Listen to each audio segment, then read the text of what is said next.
কথা আৰু এই মুহূৰ্তত আমি যিহেতু সৰজুঘাটত আছোঁ আৰু সৰজুঘাটৰ এই যি ৰামঘাট সেই ৰামঘাটত এতিয়া আৰতি চলি আছে আমি সেই আৰতিৰ মাজতে অলপ লৈ যাব বিচাৰিছোঁ ইয়াত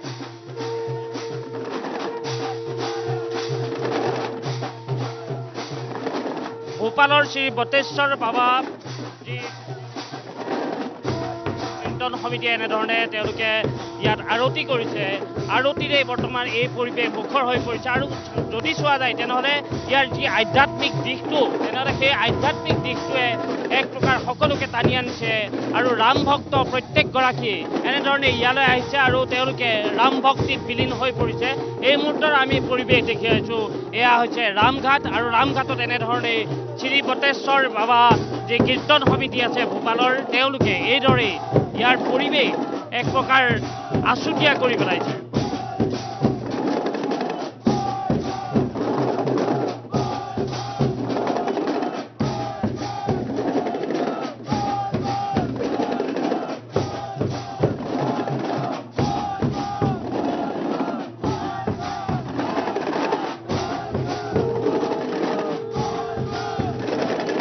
দম্বৰু বাজিছে একেলগে সমস্বৰে দম্বৰুৰ শব্দ টুকু টুকু দম্বৰু এনেধৰণে বাজি উঠিছে শংখ বাজিছে একেলগে আৰু শ্ৰী বটেশ্বৰ বাবা কীৰ্তন সমিতি ভূপাল আৰু এনেধৰণে ৰামঘাটত তেওঁলোকে আজিৰ এই বিশেষ দিনটোত যিহেতু 22 জানুৱাৰীত ৰাম মন্দিৰ মুকলি হ'ব ৰাম মন্দিৰৰ প্ৰাণ প্ৰতিষ্ঠা হ'ব আৰু তাৰ পূৰ্বে এই পৰিৱেশ বৰ্তমান বিৰাজ কৰিছে আৰু আধ্যাত্মিক এই পৰিৱেশ চৌদিশে এতিয়া ৰাম কথা আৰু ৰাম কথাৰ মাজত ইয়াৰ আকাশ বতাহ নিনাদিত হৈছে এতিয়া দম্বৰু কাঁহ তাৰ লগতে শংখ সকলো বাজি উঠিছে এক অনন্য পৰিৱেশ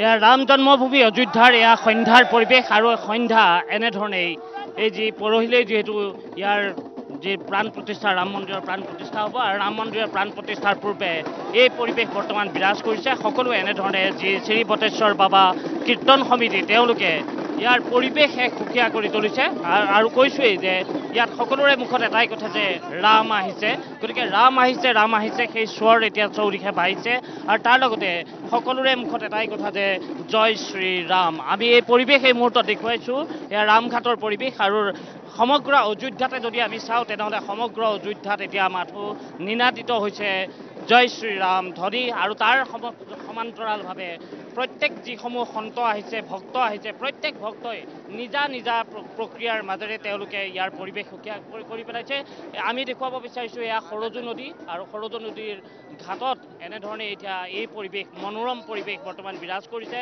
ইয়াত লাইটিঙৰ ব্যৱস্থা হৈছে এনেধৰণে ধুনীয়া সুন্দৰভাৱে পৰিৱেশ ইয়াত গঢ়ি তোলা হৈছে নৈসৰ্গিক পৰিৱেশ যি আছিলে ইয়াৰ তাৰ সৈতে সমান্তৰালভাৱে কিছু কৃত্ৰিমতা ইয়াত দিবলৈ চেষ্টা কৰা হৈছে আৰু সেই কৃত্ৰিমতাৰে যিসকল লোক ইয়াত আহিছে বিশেষকৈ ইয়াত প্ৰজ্বলিত যিবোৰ এই মুহূৰ্তত আমি বৈদ্যুতিক লাইট দেখিছোঁ সেই লাইটসমূহৰ ক্ষেত্ৰত যদি চাওঁ তেনেহ'লে খুব ধুনীয়াকৈ সজাই পৰাই তোলা হৈছে ঘাটৰ পাৰ সজাই পৰাই তোলা হৈছে আৰু সেই ঘাটৰ পাৰতে আমি ইতিমধ্যে দেখুৱালোঁ যে শ্ৰী বটেশ্বৰ বাবা যি কীৰ্তন সমিতি আছে তেওঁলোকে ভূপালৰ পৰা আহি এনেধৰণে খুব সুন্দৰভাৱে তেওঁলোকে তাত দম্বৰু তেওঁলোকে বজাইছে তাৰ লগতে তাল বজাইছে আৰু তাৰ লগতে শংখ আৰু ঢোলক বজাই ইয়াৰ পৰিৱেশ এক প্ৰকাৰ সুকীয়া কৰি তুলিছে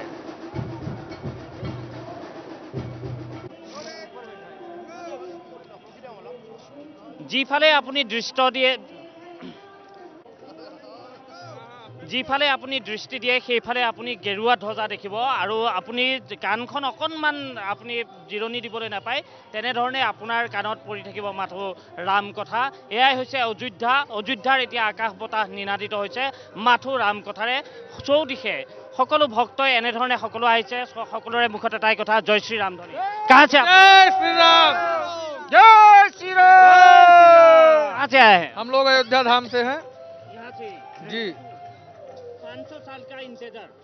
इंतजार जिस तरह हम लोग किए उस तरह प्रभु श्री राम की बहुत बड़ी कृपा हुई और दिव्य से दिव्य प्रभु श्री राम का मंदिर बन रहा है और यहाँ पे जो है पूरा विश्व आने के लिए सोच रहा है और आ भी रहा है। ये प्रभु श्री राम की कृपा है कि राम ही केवल प्रेम प्यारा, राम ही केवल प्रेम प्यारा। राम का ही नाम क्यों ले, प्रेम है और प्यार है सभी को। प्रेम है, प्यार है। जी जी, हम लोग बड़ा गर्व महसूस कर रहे हैं। 500 वर्ष की तपस्या, हमारी 5 पीढ़ियां निकल गई इस प्रतीक्षा में कि मेरे राघवेंद्र सरकार कब आएंगे। हम लोग इस युग के साक्षी बन रहे हैं कि रामलला सरकार अपने भवन में पधार रहे हैं और हम लोग इसके साक्षी बन रहे हैं। वास्तव में बहुत ही अपने आप को गर्वान्वित महसूस कर रहे हैं और ये गर्व का दिवस है, गर्व का दिन है और बहुत बहुत राम जी की कृपा हम लोगों पर बरस रही है।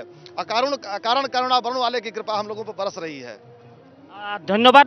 তেওঁলোক অযোধ্যাৰে আমি এই মুহূৰ্তত কৈলাশ শৰ্মাক লগ পাইছোঁ। সকলোৱে দেখি থকা এখন পৰিচিত মুখ কৈলাশ শৰ্মা, আৰু কৈলাশ শৰ্মা ডাঙৰীয়াও অযোধ্যালৈ আহিছে। গতিকে অযোধ্যাৰ যি পৰিৱেশ যদি চোৱা যায় আধ্যাত্মিকতাৰে মূৰ দোঁ খাই যাবলগীয়া, তাৰ লগতে ৰাম ভক্তি যিটো থাকে মানুহৰ মাজত, পৰম পুৰুষ ৰাম, মৰ্যাদা পুৰুষোত্তম ৰাম, তিনিটা যুগৰ তেওঁ পৰম পুৰুষ। গতিকে কি ক'ব?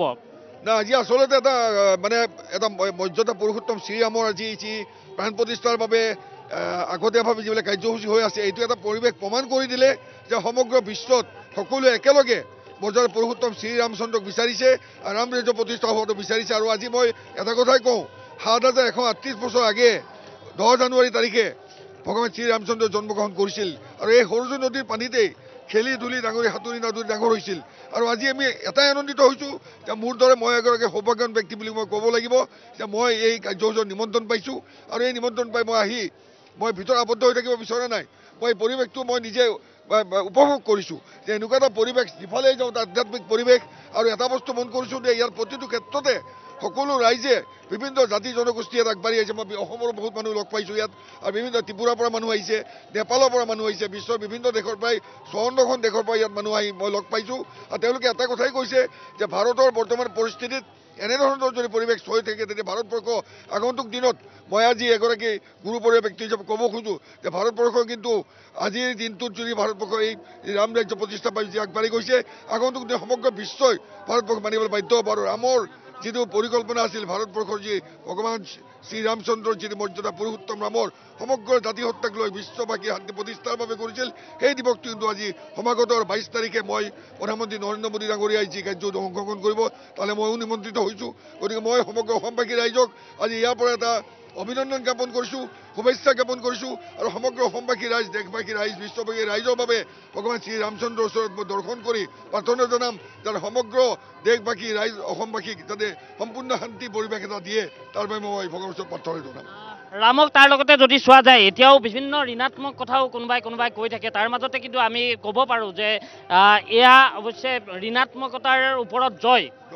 এইটো সম্পূৰ্ণভাৱে যে ঋণাত্মক ভাৱটো আচলতে আনিব নাপায়। মই সদায় পজিটিভ মাইণ্ডেড মানুহ, গতিকে মই এটা কথাই কওঁ যে আমি এটা গুৰু পৰিয়ালৰ মানুহ। আজিৰ পৰা 5000 বছৰ আগে ভগৱান শ্ৰীকৃষ্ণক আমাৰ পৰিয়ালে সন্দীপনী মহামুনি বংশৰ মানুহ মই।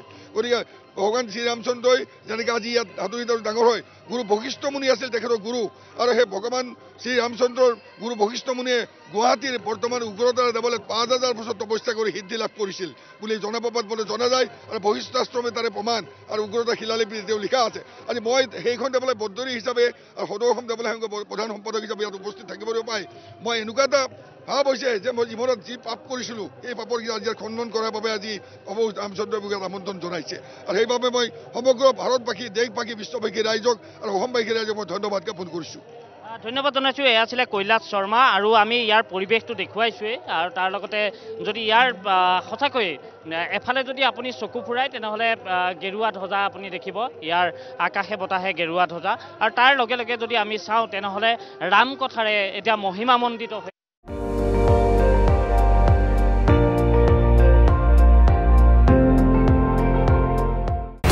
আপুনি চাই আছে ND24 সৰ্বশ্ৰেষ্ঠ নহয় সৰ্বোত্তমৰ দৌৰা।